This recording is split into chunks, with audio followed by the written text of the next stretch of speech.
Tiga pesan Rasulullah SAW ketika beliau datang ke Madinah: afsus salam, sebarkan salam, katakan assalamualaikum ketika bertemu dengan saudaramu.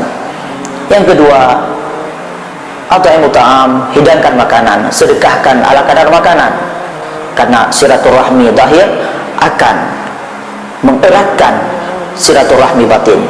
Yang ketiga, wasilul arham, hubungkan silaturahmi, jangan saling memecah belah antara satu sama lain karena status-status yang kecil.